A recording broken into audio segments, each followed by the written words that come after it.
Hoy tenemos una invitada muy especial, la doctora Catherine, maestra de la Preparatoria Mazatlán, reconocida por su pasión en la enseñanza del inglés y su dedicación en la preparatoria. En honor al Día del Maestro, conversaremos sobre su trayectoria y experiencias. Bienvenida. Hola, buenos días. Muchas gracias, Jorge, por invitarme. Un placer para mí poder compartir mis experiencias en la docencia. ¿Qué la motivó a convertirse en maestra de inglés? En mi casa, casi todos, en mi familia, mejor dicho, casi todos son maestros.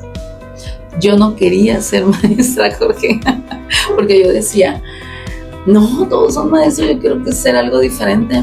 Entonces estudié arquitectura.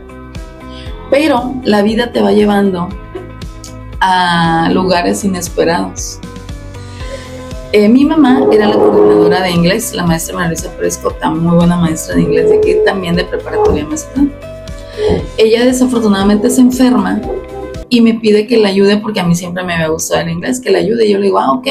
Yo entré nada más para ayudarla, pues para cubrir unos días mientras ella se recuperaba de su enfermedad. Pero desafortunadamente, como mi mamá se enfermó mucho, ya no pudo continuar, porque ella no solamente trabajaba en la zona urbana, sino que también trabajaba en la zona rural. Entonces yo empecé apoyándola a ella en la preparatoria Piaxtla, que era extensión de preparatoria Mazatlán. Entonces yo empecé a trabajar allá, a cubrir sus grupos de inglés, pero ella ya por su enfermedad ya no pudo regresar. Entonces, como yo sé que a ella le apasionaba, yo por ella lo hice en primera instancia. Ya después me descubrí y me di cuenta que me gustaba mucho dar clases y me gustaba mucho el inglés y me gustaba cómo lo explicaba, porque veía mucha aceptación de los estudiantes. Entonces me motivó, me preparé, me metí a estudiar primero una maestría en educación, luego un doctorado, para poder entender mejor cómo eran los procesos de enseñanza-aprendizaje. Y aquí sigo, mira, motivada. ¿Y recuerda su primer día frente a un grupo? Sí, mi primer día pues fue mucho miedo, porque si ahorita las aulas son muy grandes, en ese tiempo yo llegué a tener grupos de 110 estudiantes. Imagínate al revisar trabajos, al explicar con unos grupos tan grandes, ahí sí que eran clases magistrales. Entonces yo me paro, veo la multitud y pues empiezo a hablar, a presentarme primero que nada, a conocer el espacio. Estaba temblando mi voz, me sentía, no me sentía, es más, estaba toda entumida. Digo yo, ¿cómo fluyo aquí?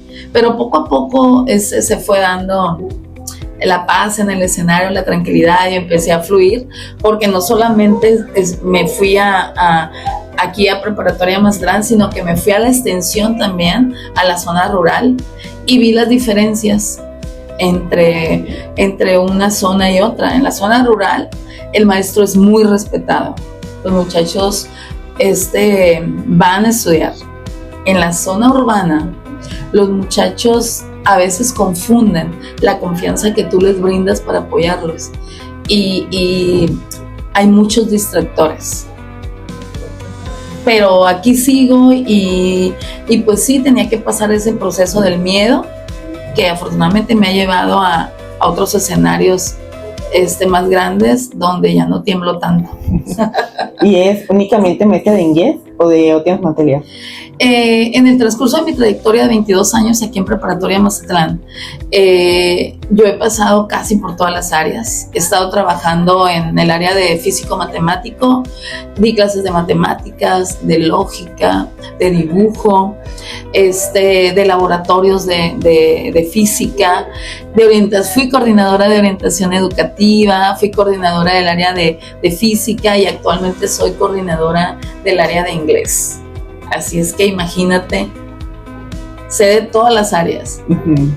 ¿Y cuál considera que es el mayor desafío al enseñar a estudiantes de preparatoria? El mayor desafío es mantener el foco de los alumnos. Tienes que buscar estrategias para que el alumno no se distraiga fácilmente, porque un sonido de un celular, una luz, que pasa alguien por la ventana, que hay algo, porque ustedes fácilmente se distraen. Entonces tú tienes que estar con actividades dinámicas. A ver, participa Luis, Pedro, Aileen, Cris, ¿no? Montenegro, participen, ayúdame. A ver, muy bien, estar activo, una clase dinámica para que no se distraigan los demás. Atraparlos, vaya. Uh-huh. ¿Y tiene alguna estrategia o método favorito para hacer las clases más dinámicas? A lo largo del tiempo me he dado cuenta que al alumno le gusta mucho que le llames por su nombre, que lo conozcas. Entonces, afortunadamente, se me facilita aprenderme los nombres de casi de todos mis estudiantes, y mira que tenemos grupos muy grandes. Entonces, para mí el decir Jorge, el decir Blanca, Pedro, Pablo, o llamarles por algún apellido es muy fácil para mí, y con eso ya el alumno sabe que lo conozco, y eso para mí es estratégico, porque él sabe que yo le voy a hablar por su nombre, o que le voy a hacer un llamado, a lo mejor subir un poquito la voz, no para regañarlo, sino para, como estrategia, estoy viendo que estás participando, estoy viendo que a lo mejor te estás distrayendo un poco. Y obviamente los juegos son bien importantes, sobre todo en las clases de inglés. Creando confianza, pero manteniendo un límite. Exacto, creando confianza, pero hay un límite. Que el alumno sepa que lo hago para que se sienta seguro, para que se sienta confiado, que sabe que él me puede preguntar sin problema, y yo obviamente voy a intentar volver a explicar y que él salga de la duda que tiene. Muy bien. ¿Y tienes alguna anécdota divertida relacionada con malentendidos en inglés? Uy, hay tantas anécdotas en inglés, en el salón. De repente, fíjate que los estudiantes a veces me dicen tía, me dicen abuela, me dicen mamá, ¿no? Uh-huh. A veces cuando no traen la tarea, me hablan, mamá, y yo nomás volteo, ¿no? No hizo la tarea, por eso me está abrazando, o es que se parece a mi tía, o incluso en inglés hay muchas palabras que se confunden, y a veces hay alumnos que en vez de decirme, o jugando, ¿no? Me hacen una pregunta creyendo que no les voy a contestar, o cambian las palabras en inglés, como en vez de decirme good morning, me dicen good morning teacher, y creen que no les voy a contestar igual, ¿no? Entonces son tipo de juegos, ¿no? Me han confundido con otras maestras, porque tengo compañeras que casi se llaman como yo, y a veces me dicen el nombre de ellas, o a veces me entregan los trabajos de ellas. Hey, yo soy la maestra Catherine, este trabajo es de historia, o ese trabajo es de orientación educativa. Ay, teacher, disculpa. Entonces es parte de lo que vivimos como docentes. Muy bien. ¿Y cómo logra crear un ambiente de confianza y participación en sus clases? Saludándolos, acercándome. De repente, cuando tú te acercas a un alumno y le dices ¿cómo estás?, no es un cómo estás superficial, es un cómo estás de manera profunda. ¿Cómo estás?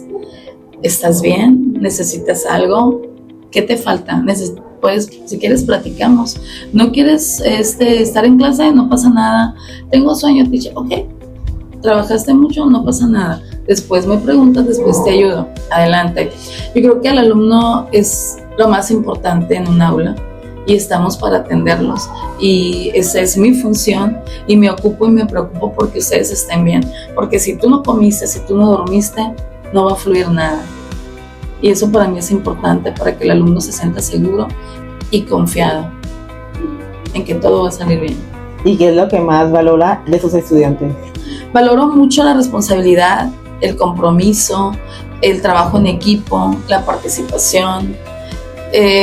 tengo muchísimos alumnos muy comprometidos con trabajos que me hacen espectaculares. Su tiempo, el que se ocupen y preocupen de traerme las tareas a tiempo, el que aunque con dudas y errores participen, porque saben que de ahí va a salir algo bueno. Eso lo valoro muchísimo. Y a lo largo de sus 22 años como docente, ¿qué ha sido lo más gratificante de su carrera como maestra? Lo más gratificante es la empatía que tengo con mis estudiantes, porque tengo la fortuna de que de repente salgo a algún centro comercial, a algún restaurante, y siempre tengo un detalle de mis alumnos. En alguna ocasión estando en un restaurante, quiero pagar la cuenta y me dicen, ya está pagada. Y yo, ¿pero cómo? ¿Quién la pagó? Y por allá un estudiante de la cocina me saluda. Y eso es muy gratificante porque quiere decir que algo bueno hice, ¿no? Algo bueno hice para que ese estudiante tuviera ese detalle conmigo. En el Día del Maestro, por ejemplo, también hay muchos alumnos que tienen muchos detalles conmigo, desde un chicle, una paleta, un perfumito, una cremita, y eso me dice a mí muchas cosas. Algo bueno yo creo que hago, no sé, porque a ver, dime tú, algo bueno hago yo creo para tener esa empatía con mis estudiantes, y es algo muy satisfactorio para mí. De verdad, yo me siento muy feliz porque me encanta mi trabajo, y el que un alumno me salude, me abrace, me dé la mano, un apapachito, una despeinadita de cabello, es muy gratificante para mí. Muy bien. ¿Y cómo ha evolucionado su enfoque en pedagógico a lo largo de los años? Bueno, me he estado preparando porque tenemos, los cambios son incontables, y actualmente estamos trabajando con el nuevo modelo educativo humanista 2022 que trabaja la Universidad Autónoma de Sinaloa, y obviamente apegado a los nuevos cambios de la nueva escuela mexicana. Entonces estoy en constante formación, en seminarios, en concursos académicos, en diplomados nacionales e internacionales, en foros educativos. De esa manera me tengo que mantener al margen y de manera a la par con todos los cambios en la educación. A lo largo de estos 22 años, ¿ha habido cambios notorios en los estudiantes? Sí, hay muchos cambios. Hay muchos estudiantes que ya sabe bastante inglés, por ejemplo, porque ya ellos se dan cuenta que el inglés es un idioma universal y muy importante, y lo ocupan en todas las carreras y en todos los ámbitos sociales, políticos, culturales. Entonces los muchachos ya vienen con un poquito más de conocimiento acerca del área de inglés. Además, son más responsables, aunque son muy juguetones, aunque manejan mucho las tecnologías, a veces se les escapa. Y hay cuestiones que ellos no saben hacer, pero manejan muy bien su vocabulario. Y sí hay muchos cambios. Que de repente no quieren hacer una actividad es porque me he dado cuenta, he descubierto que no les gusta leer, que no les gusta escribir, pero aprenden muchísimo jugando. Y entonces de ahí retomo, de ahí aprendo, entonces les cambio el juego precisamente para que ellos mejoren su aprendizaje. Y las generaciones son distintas. Totalmente, Jorge, y no solo las generaciones. Un maestro se da cuenta cuando entras de un grupo a otro, cambia totalmente. Son bien diferentes todos los grupos. Hay grupos que tú vas a encontrar donde hay alumnos muy participativos. Hay otro grupo que entras y hasta te baja la pila o la energía, porque ese grupo es muy serio, es muy tranquilo, te trabaja, pero no va a haber mucha participación. Entonces, obviamente, las generaciones pues son muy cambiantes. Hay generaciones muy activas, muy dinámicas, y hay otras generaciones muy pasivas. ¿Y qué consejo le daría a quienes están considerando la docencia como profesión? Yo, el consejo que les doy es que si se van a dedicar a la docencia, se preparen continuamente, porque aquí hay que tener mucha paciencia, ser muy tolerantes, pero es un trabajo increíble, un trabajo que te reconforta en todos los momentos. Si te sientes triste, hay una anécdota por ahí que te hace reír, o hay algún alumno que pasa y te sonríe o te dice una palabra bonita. Entonces, yo he aprendido que yo nací para ser docente. Me descubrí y lo siento así. Le voy a preguntar a mis alumnos a ver si estoy equivocada, o a lo mejor ellos tienen otra opinión, pero El consejo es que abracen la profesión, que se preparen, porque es muy bonita y el reconocimiento también es muy gratificante. Los alumnos reconocen cuando el maestro se acerca. Acércate al alumno, entiéndelo. Trata de darte cuenta que los tiempos cambiaron y que hay que apoyarlos de una manera diferente a como nosotros nos formamos. Y en una frase, ¿cómo describiría su vocación como maestra? En una frase, ¿cómo describo mi vocación como maestra? Extraordinaria. Bueno, en lo personal, usted ha sido una gran maestra, ha marcado a muchos de sus estudiantes y muchas gracias por acompañarnos en esta entrevista. Al contrario, Jorge, soy muy agradecida de que me tomes en cuenta para tu entrevista y espero que yo también haya dejado en ti algo por ahí. De perdida, Jorge, ya te vi. Gracias.